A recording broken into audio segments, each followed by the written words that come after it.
എസ്തേറിൻ്റെ പുസ്തകത്തിൽ നിന്നുള്ള വായന 16-ാം അധ്യായം 1 മുതൽ 12 വരെയുള്ള വചനങ്ങൾ. അന്ന് അഹസ്വേരോസ് രാജാവ് യൂദായുടെ ശത്രുവായ ഹാമാന്റെ ഭവനം എസ്തേർ രാജ്ഞിക്ക് നൽകി. മൊർദെഖായി രാജസന്നിധിയിലെത്തി. അവൻ തനിക്ക് ആരാണെന്ന് എസ്തേർ പറഞ്ഞിരുന്നു. രാജാവ് ഹാമാനിൽ നിന്നെടുത്ത തൻ്റെ മുദ്രമോതിരം മൊർദെഖായിക്ക് കൊടുത്തു. എസ്തേർ മൊർദെഖായിയെ ഹാമാന്റെ ഭവനം ഏൽപ്പിച്ചു. എസ്തേർ രാജാവിനോട് വീണ്ടും സംസാരിച്ചു. അവൾ അവൻ്റെ കാൽക്കൽ വീണ് യഹൂദർക്കെതിരെ അഗാഗ് വംശജനായ ഹാമാൻ നടത്തിയ ഗൂഢാലോചനയുടെ ഫലമായ വിപത്തിൽ നിന്ന് രക്ഷിക്കണമെന്ന് കണ്ണീരോടെ അപേക്ഷിച്ചു. രാജാവ് സ്വർണ്ണ ചെങ്കോൽ അവൾക്കു നേരെ നീട്ടി. എസ്തേർ എഴുന്നേറ്റ് രാജാവിൻ്റെ മുമ്പിൽ നിന്നു. അവൾ പറഞ്ഞു, രാജാവിന് ഇഷ്ടമാണെങ്കിൽ, എന്നോട് പ്രീതിയുണ്ടെങ്കിൽ, ശരിയാന്ന് തോന്നുന്നുണ്ടെങ്കിൽ, അങ്ങേക്കു ഞാൻ പ്രിയപ്പെട്ടവളാണെങ്കിൽ, രാജാവിൻ്റെ സകല പ്രവശ്യകളിൽ നിന്നുമുള്ള യഹൂദരെ നശിപ്പിക്കാൻ വേണ്ടി ഹമേദാദയുടെ മകനും അഗാഗ് വംശജനുമായ ഹാമാൻ ഉണ്ടാക്കിയ എഴുത്തുകൾ പിൻവലിക്കുന്ന ഒരു കൽപ്പന പുറപ്പെടുവിച്ചാലും. എങ്ങനെയാണ് ഞാൻ എൻ്റെ വംശത്തിൻ്റെ നാശം കണ്ടുകൊണ്ടിരിക്കുക? ബന്ധുജനങ്ങളുടെ നാശം ഞാൻ എങ്ങനെ സഹിക്കും? അപ്പോൾ അഹസ്വേരോസ് രാജാവ് എസ്തേർ രാജ്ഞിയോടും യഹൂദനായ മൊർദെഖായിയോടും പറഞ്ഞു, ഇതാ ഹാമാന്റെ ഭവനം ഞാൻ എസ്തേറിന് വിട്ടുകൊടുത്തിരിക്കുന്നു. യഹൂദരെ വധിക്കാൻ ഉദ്യമിച്ചതുകൊണ്ട് അവർ അവനെ കഴിവിലേറ്റി.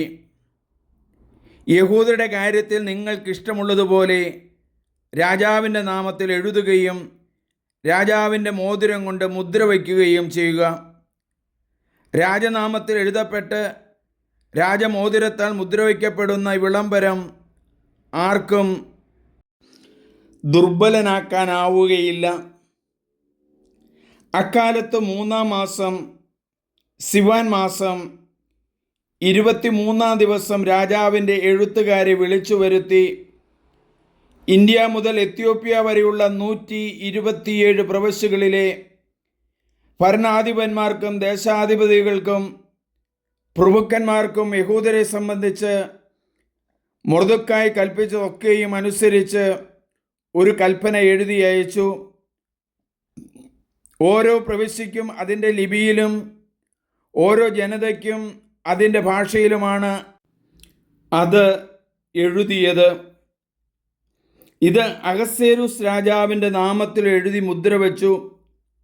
രാജാവിൻ്റെ ലയത്തിൽ വളർന്നവയും രാജകീയ ആവശ്യങ്ങൾക്ക് ഉപയോഗിച്ചിരുന്നവയും വേഗതയേറിയതുമായ കുതിരകളുടെ പുറത്തു കയറി ദൂതന്മാർ കത്തുകൾ കൊണ്ടുപോയി. അഹസ്വേരോസ് രാജാവിൻ്റെ സകല പ്രവിശ്യകളിലും 12-ാം മാസമായ ആദാർ 13-ാം ദിവസം ഓരോ നഗരത്തിലും യഹൂദർ ഒരുമിച്ച് കൂടാനും തങ്ങളെ ആക്രമിക്കുന്ന ഏതു പ്രവിശ്യയുടെയും ജനതയുടെയും ആയുധസജ്ജമായ ശക്തിയെ ചെറുക്കാനും അവരെ കുട്ടികളും സ്ത്രീകളുമടക്കം നശിപ്പിക്കാനും കൊല്ലാനും അവരുടെ വസ്തുക്കൾ കൊള്ളയടിക്കാനും പ്രസ്തുത കത്തുകൾ വഴി രാജാവ് യഹൂദർക്ക് അനുവാദം നൽകി. സ്നേഹമുള്ളവരെ, ഇത് വീക്ഷിക്കുകയും കേൾക്കുകയും ചെയ്യുന്ന എല്ലാവരും മറ്റുള്ളവർക്ക് ഷെയർ ചെയ്യുകയും സബ്സ്ക്രൈബ് ചെയ്യുകയും ചെയ്യും. ദൈവത്തിൻ്റെ സമൃദ്ധമായ അനുഗ്രഹം നിങ്ങൾക്കുണ്ടാകും. ഏത് അസ്വസ്ഥതകളിൽ നിന്നും രോഗങ്ങളിൽ നിന്നും നമ്മെ മോചിപ്പിക്കുന്ന കർത്താവിൻ്റെ വചനമാണ് എസ്തേറിൻ്റെ പുസ്തകത്തിൽ നമ്മൾ കേട്ടത്.